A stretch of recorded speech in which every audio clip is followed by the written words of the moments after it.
Hi Kannada ವೇದ YouTube ಚಾನಲ್‌ಗೆಲ್ಲ ಒಂದು ಅಭ್ಯರ್ಥಿಗಳಿಗೆ, ವೀಕ್ಷಕರಿಗೆ ಸ್ವಾಗತನ ಕೂಡ ತಿಳಿಸ್ತಾ ಇದೀಗ ಒಂದು ಸಿಟಿಟಿ ಎಕ್ಸಾಮ್ ಏನಿದೆಯಲ್ಲ ಪೇಪರ್ 1, ಪೇಪರ್ 2ಗೆ ಸಂಬಂಧಪಟ್ಟಂತೆ ದಿನಾಂಕದಲ್ಲಿ ಬದಲಾವಣೆ ಅಥವಾ ಎಕ್ಸಾಮ್ ಡೇಟ್ ಏನಿದೆಯಲ್ಲ ಅದಕ್ಕೆ ಚೇಂಜಸ್‌ಗೆ ಸಂಬಂಧಪಟ್ಟಂತೆ ಕೆಲವೊಂದು ಸುದ್ದಿಗಳು ಆಗ್ತಿರೋದಾಗಿರುತ್ತೆ.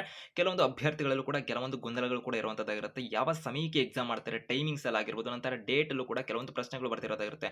ಯಾಕಂದ್ರೆ ಕೆಲವೊಂದು ಅಭ್ಯರ್ಥಿಗಳಿಗೆ ಸಿಟಿಟಿ ಅಂದ್ರೆ ಎಕ್ಸಾಮ್‌ಗೆ ಸಂಬಂಧಪಟ್ಟಂತೆ ಸಿಟಿನೇ ಚೆಕ್ ಮಾಡೋದಕ್ಕೆ ಅಫಿಷಿಯಲ್ ಆಗಿ ಮಾಹಿತಿನ ಕೂಡ ಇಲಾಖೆಯವರು ಕೊಟ್ಟಿದ್ದಾರೆ. ಅದರ ಬಗ್ಗೆ ನಾವು ಕೂಡ ವಿಡಿಯೋ ಮಾಡಿ ಮಾಹಿತಿನ ಕೊಟ್ಟಿದ್ದೀವಿ. ಅದರಲ್ಲಿ ಅವರು ತಿಳಿಸಿರೋದು ಏನಾಗಿರುತ್ತೆ ಅಂದ್ರೆ ಅಭ್ಯರ್ಥಿಗಳಿಗೆ ಎಕ್ಸಾಮ್ ಸಿಟಿಯಲ್ಲಿ ಅವರು ಮಾಹಿತಿನ ಕೊಟ್ಟಿದ್ದಾರೆ. ಅದರಲ್ಲಿ ಪೇಪರ್ 1 ಸೆಲೆಕ್ಟ್ ಮಾಡಿರುವಂತಹ ಅಭ್ಯರ್ಥಿಗಳಿಗೆ ಕೆಲವೊಂದು ಅಭ್ಯರ್ಥಿಗಳು ಸ್ಕ್ರೀನ್ ಮುಖಾಂತರ ನೋಡ್ತಿದ್ದಾರೆ. ಪೇಪರ್ 1 ಅಂದ್ರೆ 1ನೇ ತರಗತಿಯಿಂದ 5ನೇ ತರಗತಿ ಟೀಚ್ ಮಾಡ್ತೀವಿ ಅಂತ ಒಂದು ಎಕ್ಸಾಮ್ ಅನ್ನು ಬರೀತಾರಲ್ಲ ಅವರಿಗೆ ಫೆಬ್ರವರಿ 7 ಅಂತ ಕೊಟ್ಟಿದ್ದಾರೆ. ಪೇಪರ್ 2ಗೆ ಸ್ಕ್ರೀನ್ ಮುಖಾಂತರ ನೋಡ್ತಾ ಇದ್ದೀರಾ. ಪೇಪರ್ 2ಗೆ ಸಂಬಂಧಪಟ್ಟಂತೆ 6ರಿಂದ 8ನೇ ತರಗತಿಯವರಿಗೆ ಫೆಬ್ರವರಿ 8 ಅಂತ ಕೊಟ್ಟಿದ್ದಾರೆ. ಇನ್ನ ಕೆಲವೊಂದು ಅಭ್ಯರ್ಥಿಗಳಿಗೆ ಪೇಪರ್ 1 ಸೆಲೆಕ್ಟ್ ಮಾಡಿದವರಿಗೆ ಫೆಬ್ರವರಿ 8 ಅಂತಾನೆ ಕೂಡ ಕೊಟ್ಟಿರುವಂತದ್ದಾಗಿರುತ್ತೆ. ಆ ದಿನಾಂಕದಿಂದ ಎಕ್ಸಾಮ್ ಮಾಡ್ತೀವಿ ಅಂತ. ಮತ್ತೆ ಫೆಬ್ರವರಿ 8ನೇ ತಾರೀಕಿನಂದು ಪೇಪರ್ 1, 2 ಎರಡನ್ನೂ ಸೆಲೆಕ್ಟ್ ಮಾಡಿರುವಂತ ಅಭ್ಯರ್ಥಿಗಳಿಗೆ ಫೆಬ್ರವರಿ 8 ಅಂತ ಕೊಟ್ಟಿರುವಂತದ್ದಾಗಿರುತ್ತೆ. ಸೊ ಹಾಗಾದ್ರೆ ಏನಿದು ಕೆಲವೊಂದು ಅಭ್ಯರ್ಥಿಗಳಿಗೆ ಯಾಕಂದ್ರೆ ನಿಮ್ಮ ಫ್ರೆಂಡ್ಸ್ ಅಲ್ಲೂ ಕೂಡ ನೀವು ಕೇಳಬಹುದಾಗಿರುತ್ತೆ. ಒಬ್ಬೊಬ್ಬರಿಗೆ ಒಂಥರ ಮಾಹಿತಿಗಳು ಬಂದಿರೋದಾಗಿರುತ್ತೆ. ಮತ್ತೆ ಈ ಬಾರಿ ಒಂದು ಪರೀಕ್ಷಾ ಕೇಂದ್ರಗಳನ್ನ ಕೂಡ ಇವಾಗ ಎಕ್ಸಾಮ್ ಸಿಟಿ ಏನಿತ್ತಲ್ಲ ಸೊ ಬಹುತೇಕ ಕಡೆಗಳಲ್ಲೂ ಕೂಡ ಕೊಟ್ಟಿದ್ದಾರೆ ಅಂತ ಹೇಳ್ಬೋದು.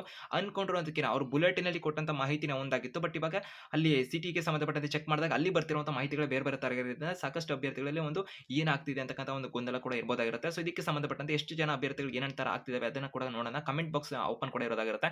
ಅಲ್ಲಿ ಅಭ್ಯರ್ಥಿಗಳಿಗೆ ನಿಮ್ಮ ಒಂದು ಸಿಟಿಟಿ ಎಕ್ಸಾಮ್ ಏನಿದೆಯಲ್ಲ ಅದು ಫೆಬ್ರವರಿ 7ನೇ ತಾರೀಕು ಇರುತ್ತಾ, 8ನೇ ತಾರೀಕು ಇರುತ್ತಾ ಅದನ್ನ ನೀವು ಕಮೆಂಟ್ ಹಾಕೋದ್ರ ಮುಖಾಂತರದಲ್ಲಿ ತಿಳಿಸಬಹುದಾಗಿರುತ್ತೆ. ಯಾಕಂದ್ರೆ ಬಹುತೇಕ ಅಭ್ಯರ್ಥಿಗಳು ಗೊತ್ತಾಗುತ್ತೆ ಅವಾಗ. ಮತ್ತೆ ಎಕ್ಸಾಮ್ ಸಿಟಿನ ಕೂಡ ಎಲ್ಲಿ ಕೊಟ್ಟಿದ್ದಾರೆ ಅದನ್ನ ಕೂಡ ಹಾಕಬಹುದಾಗಿರುತ್ತೆ. ಯಾಕಂದ್ರೆ ಎಲ್ಲಿ ಯಾವ ಅಭ್ಯರ್ಥಿಗಳು ವಿಡಿಯೋಸ್‌ನ ವೀಕ್ಷಣೆ ಮಾಡ್ತಿರ್ತಾರೆ. ಮತ್ತೆ ಸಿಕ್ತಂತ ಸೆಂಟರ್‌ಗಳು ಯಾವ ಕಡೆ ಆಗಿದಾವೆ ಕರ್ನಾಟಕದಲ್ಲೇ ಕೊಟ್ಟಿದ್ದಾರೆ ನಿಮಗೆ ಅಥವಾ ಬೇರೆ ಒಂದು ತಮಿಳುನಾಡು, ಕೇರಳ ಈ ಕಡೆಗಳಲ್ಲಿ ಕೊಟ್ಟಿದ್ದಾರೆ ಗೊತ್ತಾಗೋದಾಗಿರುತ್ತೆ.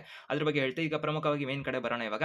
ಸೊ ಒಂದು ಸಿಟಿಟಿ ಎಕ್ಸಾಮ್‌ಗೆ ಸಂಬಂಧಪಟ್ಟಂತೆ ಏನಿದೆಯಲ್ಲ ಸೊ ಅಭ್ಯರ್ಥಿಗಳಿಗೆ ಸೊ ಒಂದು ಎಕ್ಸಾಮ್ ಅಂತಕ್ಕಂಥದ್ದು ಏನಿರುತ್ತಲ್ಲ ಫೆಬ್ರವರಿ 7 ಮತ್ತು 8 ಅನ್ನೋದಕ್ಕೆ ಸಂಬಂಧಪಟ್ಟಂತೆ ಅಬ್ಸರ್ವರ್ ಕನ್ಸಲ್ಟ್ ಅಂತಾನೂ ಒಂದು ಮಾಹಿತಿನ ಕೊಟ್ಟಿದ್ದಾರೆ. ಅಂದ್ರೆ ಅಬ್ಸರ್ವರ್ ಕನ್ಸಲ್ಟ್ ಅಂದ್ರೆ ಏನಾಗಿರುತ್ತೆ ಅಂದ್ರೆ ಇಲ್ಲಿ ಸೊ ಅಬ್ಸರ್ವರ್ಗಳು ಇನ್ವಿಜಿಲೇಟರ್ ಅಂತ ಏನು ಕರಿತೀವಲ್ಲ ಎಕ್ಸಾಮ್ ಹಾಲ್‌ನಲ್ಲಿ ಇರ್ತಕ್ಕಂಥವ್ರು ಅವರು ಅಬ್ಸರ್ವರ್ ಆಗಿರ್ತಾರೆ. ಅವರುಗಳು ಫೆಬ್ರವರಿ 7 ಮತ್ತು 8ನೇ ತಾರೀಕಿನಂದು ನಡೆಯುವಂತ ಎಕ್ಸಾಮ್‌ಗೆ ಸೊ ಅಬ್ಸರ್ವರ್ ಆಗಿ ಬರಲಿಕ್ಕೆ ಸಂಬಂಧಪಟ್ಟಂತೆ ಒಪ್ಪಿಗೆನ ಸೂಚಿಸೋದಕ್ಕೆ ಜನವರಿ 27, 2026ನೇ ತಾರೀಕಿನ ತನಕ ಅವಕಾಶನ ಮಾಡಿಕೊಟ್ಟಿರುವಂತದ್ದಾಗಿರುತ್ತೆ. ಅಂದ್ರೆ ಜನವರಿ 27ನೇ ತಾರೀಕು ಒಳಗಡೆನೆ ಅವರು ಸೆಲೆಕ್ಟ್ ಮಾಡಬೇಕಿರುತ್ತೆ. ನಾವು ಈ ತರ ಅಬ್ಸರ್ವರ್ ಆಗಿ ಬರ್ತೀವಿ, ಬರೋದಿಲ್ಲ ಇನ್ನೊಂದು ಮತ್ತೊಂದು ಅನ್ನೋದಕ್ಕೆ ಸಂಬಂಧಪಟ್ಟಂತೆ ಸೆಲೆಕ್ಟ್ ಮಾಡ್ಕೊಂಡಿರ್ತಾರಲ್ಲ ಅವರಿಗೆ ಸಂಬಂಧಪಟ್ಟಂತೆ ಫೈನಲ್ ಆಗಿ ಒಪ್ಪಿಗೆನ ಸೂಚಿಸಬೇಕು ಅಂತ ಮಾಹಿತಿನ ಕೊಟ್ಟಿರೋದಾಗಿರುತ್ತೆ.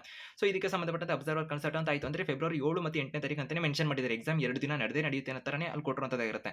ಸೊ ಇದೀಗ ಆಗಿದ್ರೆ ಸಮಯ ಯಾವಾಗ ಆಗಿದೆ ಎಕ್ಸಾಮ್ ನಿಮಗೆ ಪೇಪರ್ 1 ಆಗಿರಿ 7ನೇ ತಾರೀಕು ಇರುತ್ತಾ 8ನೇ ತಾರೀಕು ಇರುತ್ತಾ ಪೇಪರ್ 1 ಪೇಪರ್ 2 ಅದು 7ಕ್ಕೆ ಇರುತ್ತಾ 8ಕ್ಕೆ ಇರುತ್ತಾ ಇದೇನು ಗೊಂದಲ ಆಗ್ತಿದೆಯಲ್ಲ ಇದಕ್ಕೆ ಫೈನಲ್ ಆಗಿ ಕ್ಲಾರಿಟಿ ಯಾವಾಗ ಸಿಗುತ್ತೆ ಏನು ಅಂತ ತಿಳಿಸೋದಾದ್ರೆ ಇಲಾಖೆಯವರು ಕೊಟ್ಟಿರೋ ಮಾಹಿತಿ ಪ್ರಕಾರ ಅಂದ್ರೆ ಒಂದು ಸಿಬಿಎಸ್ಇ ಕಡೆಯಿಂದ ಅವರು ಮಾಹಿತಿನ ಕೊಟ್ಟಿದಾರಲ್ಲ ಅದರಲ್ಲೂ ಕೂಡ ನೋಟ್ ಅಲ್ಲಿ ಮೆನ್ಷನ್ ಮಾಡಿದ್ದಾರೆ. ಸೊ ಇದು ಅಡ್ಮಿಟ್ ಕಾರ್ಡ್ ಆಗಿರೋದಿಲ್ಲ ಅಂತ ಹೇಳಿದ್ರೆ ಮತ್ತೆ ಅಡ್ಮಿಟ್ ಕಾರ್ಡ್ ಅಂದ್ರೆ ಹಾಲ್ ಟಿಕೆಟ್ ಅಂತ ಏನು ಕರಿತೀವಲ್ಲ ಅದು ಪ್ರಕಟ ಯಾವಾಗ ಆಗುತ್ತೆ ಅಂದ್ರೆ ಎಕ್ಸಾಮ್‌ಗೆ 2 ದಿನ ಮುಂಚಿತವಾಗಿ ಅಂತ ಮಾಹಿತಿನ ಕೊಟ್ಟಿದ್ದಾರೆ. ಆ ಪ್ರಕಾರದಲ್ಲಿ ತಗೊಂಡ್ರೆ ಇವಾಗ ಎಕ್ಸಾಮ್ ಫೆಬ್ರವರಿ 7ನೇ ತಾರೀಕು ಆಗ್ತಿದೆ ಕೆಲವು ಅಭ್ಯರ್ಥಿಗಳಿಗೆ ಅಂದ್ರೆ ಅವರಿಗೆ ಫೆಬ್ರವರಿ 5ನೇ ತಾರೀಕು ಈ ಟೈಮಲ್ಲಿ ಹಾಲ್ ಟಿಕೆಟ್ ಬಿಡುಗಡೆ ಆಗೋದಿರುತ್ತೆ. 8ನೇ ತಾರೀಕು ಇದೆ ಅಂದ್ರೆ 6ನೇ ತಾರೀಕು ಬಿಡುಗಡೆ ಆಗೋ ಸಾಧ್ಯತೆಗಳಿರುತ್ತೆ.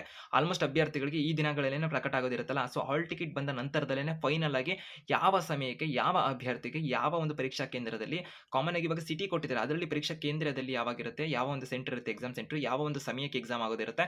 ನಂತರ ಯಾವ ಒಂದು ಅಭ್ಯರ್ಥಿಗೆ ಫೆಬ್ರವರಿ 7ನೇ ತಾರೀಕು ಇರುತ್ತೆ, 8ನೇ ತಾರೀಕು ಇರುತ್ತೆ ನಿಮಗೆ ಸಂಬಂಧಪಟ್ಟಂತೆ. ಯಾಕಂದ್ರೆ ಇಂಡಿವಿಜುವಲ್ ಆಗಿ ಇಲ್ಲಿ ಚೇಂಜಸ್ ಕೂಡ ಆಗ್ತಿರೋದಾಗಿರುತ್ತೆ. ಸೊ ಸ್ಟಾರ್ಟಿಂಗ್ ಅಲ್ಲಿ ಬುಲೆಟಿನ್ ಪ್ರಕಾರ ಏನು ಮಾಹಿತಿ ಇತ್ತಂದ್ರೆ entire centre teacher eligibility test ಏನಿದೆಯಲ್ಲ ಸೊ ಇದು ಇಂಡಿಯಾ ಪೂರ್ತಿ ಕಾಮನ್ ಆಗಿ ಎಲ್ಲರಿಗೂ ಫೆಬ್ರವರಿ 8ನೇ ತಾರೀಕು 2026ರಂದೇ ಪೇಪರ್ 1 ಪೇಪರ್ 2 ಎರಡೂ ಎಕ್ಸಾಮ್ ಆಗುತ್ತೆ ಅಂತಕ್ಕಂಥ ಮಾಹಿತಿ ಲಭ್ಯ ಇತ್ತು. ಬಟ್ ಇವಾಗ ಬರ್ತಿರುವಂತ ಮಾಹಿತಿಗಳ ಬೇಸ್ ಮೇಲೆ ಏನಾಗಿದೆ ಅಂದ್ರೆ ಫೆಬ್ರವರಿ 7 ಮತ್ತು 8ನೇ ತಾರೀಕು 2 ದಿನಗಳಲ್ಲಿ ಎಕ್ಸಾಮ್ ಆಗುವಂತ ಸಾಧ್ಯತೆಗಳು ಕಾಣ್ತಿರೋದಾಗಿರುತ್ತೆ. ಕಾಮನ್ ಆಗಿ ಅದು ಕೊಟ್ಟಿರೋ ಪ್ರಕಾರ ಅದೇ ರೀತಿ ಇರೋದಾಗಿರುತ್ತೆ. ಆ ರೀಸನ್ನಿಂದ ಹಾಲ್ ಟಿಕೆಟ್ ಬಂದಾಗ ನೀವು ನಿಮ್ಮ ಒಂದು ಪರೀಕ್ಷೆಗೆ ಸಂಬಂಧಪಟ್ಟಂತೆ ಏನು ಮಾಹಿತಿ ಇರುತ್ತಲ್ಲ ಅದನ್ನ ನೋಡ್ಕೊಳ್ಳಿ. ಸೊ ಜಾಸ್ತಿ ತಲೆಯನ್ನು ಕೆಡಿಸ್ಕೊಳ್ಳೋಕೆ ಹೋಗಬೇಡಿ. ನಿಮ್ಮ ಒಂದು ಪ್ರಿಪರೇಷನ್ ಕಡೆ ಗಮನ ಕೊಡಿ. ಫೆಬ್ರವರಿ 7 ಆಗಲಿ 8 ಆಗಲಿ ನಿಮ್ಮ ಒಂದು ಎಕ್ಸಾಮ್ ಅಲ್ಲಿ ನೀವು ಅಪ್ಲಿಕೇಶನ್ ಹಾಕಿರ್ತೀರಲ್ಲ ನಿಮ್ಮ ಒಂದು ಹಾಲ್ ಟಿಕೆಟ್ ಅಲ್ಲಿ ಏನು ಕೊಟ್ಟಿರ್ತಾರಲ್ಲ ಅದೇ ಫೈನಲ್ ಆಗಿರುತ್ತೆ. ಆ ಪ್ರಕಾರದಲ್ಲಿ ಎಕ್ಸಾಮ್ ಹೋಗಿ ಬರೆದು ಬಂದು ಎಲ್ಲ ಅಭ್ಯರ್ಥಿಗಳಿಗೆ ಆಲ್ ದಿ ಬೆಸ್ಟ್ ಅನ್ನು ಕೂಡ ತಿಳಿಸ್ತಾ ಹೆಚ್ಚಿಗೆ ಅಪ್ಡೇಟ್ಸ್ ಇನ್ಫಾರ್ಮೇಷನ್ಗೆ ಚಾನಲ್ಗೆ ಸಬ್ಸ್ಕ್ರೈಬ್ ಆಗೋದು ಬೆಲ್ ಐಕಾನ್ ಕ್ಲಿಕ್ ಮಾಡಬಹುದು. All the best.